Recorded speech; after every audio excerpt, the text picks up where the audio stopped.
are going to present you how battles are handled, and to begin with, explanation of the battle interface. So when battles are to be resolved, you get a battle details screen, and you can select the battles in the screen. So you just select. If you don't remember where the battle takes place, click on it and it will show you where the battle is taking place. So let's wait a little bit about the battle to see how it is organized. The first thing you have is to play cards. If you have in your hands, they will be shown. Cards that playable will be shown, and those who have a green flashing arrow will be playable in the current phase of the battle.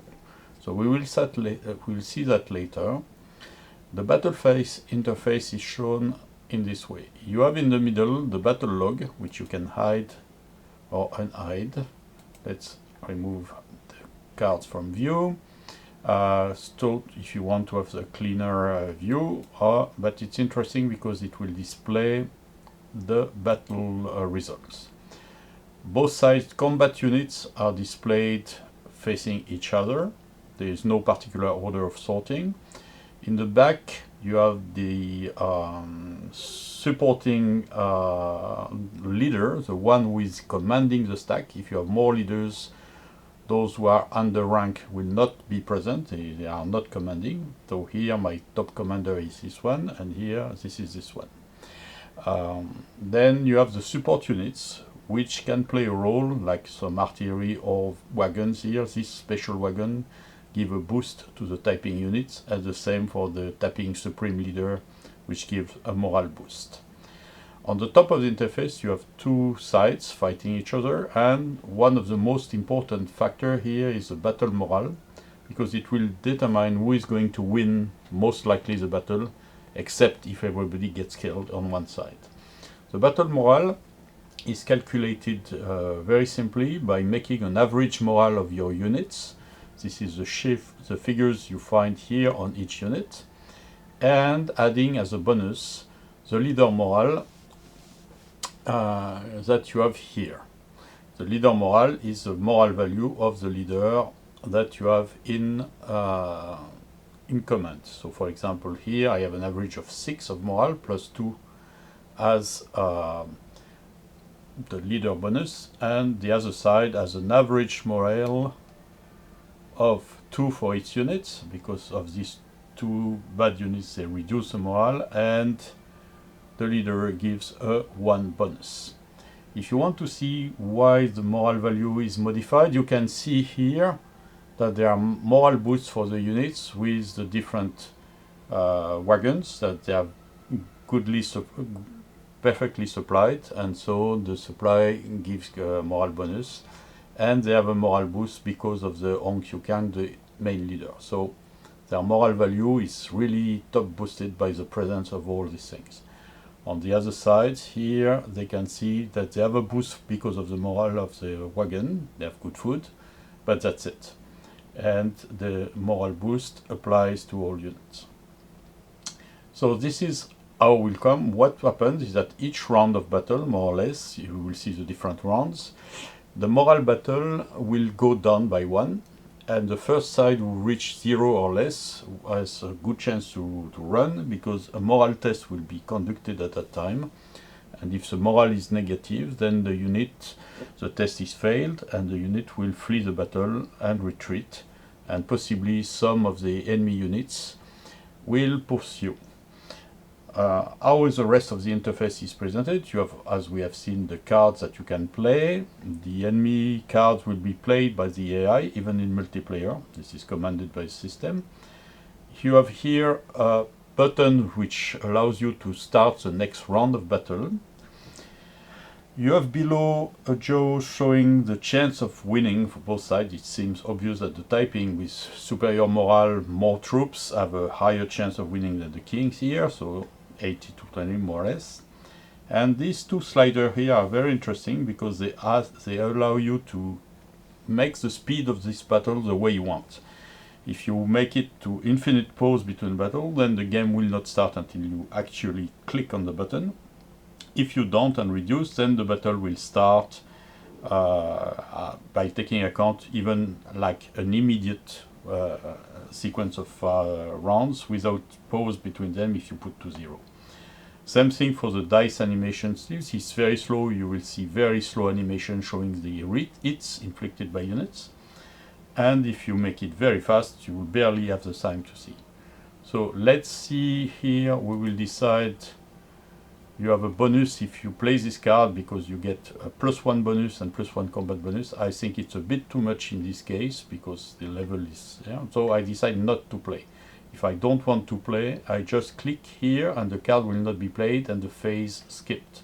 If I want to play it, I just have to take the card and drag it here if I want to play it. But I'm not obliged to do so. So I will renounce. And the first thing in the game, there will be many combat fires in things. There will be a firearm volley, especially all firearms. When you have modern weapons from, for example, the French and British troops, they will have one extra modern weapon fire also. Then when both sides have fired, there will be a cavalry charge if they are cavalry units. Artillery will also fire if they are present in the battle. The old gun, Chinese gun, will fire at the same time like their firearms. The modern guns of the Western power will fire before, so they will inflict casualties before which, representing the range.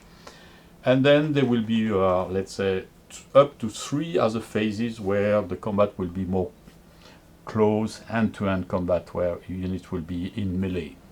So let's see what the fire gives, and you will see how the first round of battle, the firearm volley, takes place. So you just click and you see each unit rolls a die, and the number of dice she rolls depends on the number of rate of fire. Most of the units in this game have a rate of fire of 1. As you can see, there were hits inflicted. Well, you don't see it, but if you open the battle log here, you can see who is fighting. You have all the details of every unit in the combat. Who takes the hit, who has suffered, and what happened. As you can see here, there were a lot of hits taken by the king units, and so some of them were so badly damaged that they went on panic. When the unit goes on panic, it leaves the battlefield. Panic is simple. When you take half or more of your strength in losses, then the unit is tested, and compared to its basic morale, if it fails the test, it leaves the battlefield. If it succeeds, it will stay. So very high morale elite unit will stay on the battle very often, while weak morale units will probably go and leave. And this is what we have seen here. The poor militia with low levels have left and fled the battlefield. And this is shown by the little white flag you see on the unit in transparency. Each time a unit flees, it also reduces your battle morale. So as you can see here, there was a summary, which is, you can see, the battle, it is called battle fatigue. This is the number of rounds everybody has got here. The winner also has 1. And what happened here, the 3 panics have really damaged the ability of the kings to fight. So they now are under pressure to continue this battle. But they've passed the test, they didn't retreat yet, so we will see the second round. Again, now everybody fights. And the first main battle round, after the volleys of firearms, does not allow units on any side to retreat. Only on the second and third turns will be the possibility to retreat if you have survived the previous rounds. Here it's not the case. They lost, and in that case the cavalry can pursue and they will see what they can do. Interesting thing here, you can see that some bonus we didn't see initially were present on the unit. Like the unit combat power was reduced because they crossed a river, but because the attack was made from different directions, there is a bonus. And the leader combat factor, which is the tactical bonus, is also implemented, which explain why the strike factor of the unit is increased. Basically it's 4, and then you have +3, -1, +2 here. So that impacts a lot the results in the combat. The tactical bonus is the difference between the attack factor of the attacker and the defense factor of the defending leader. So we can see that the combat includes different parameters that are quite important to pursue. At the end of the battle, you will see who has lost the battle, and the defeated side will retreat, provided that it can go to an adjacent area, either empty or with friendly units, which is the case here. And if he has a choice, he will go with friendly units. It's impossible normally to retreat into region from where you were attacked. So here, my red units, which attack from here, here, here, and here, did not leave much opportunities for the kings to attack. It would have been here, here, or here, because these two regions are available for retreat by crossing the river.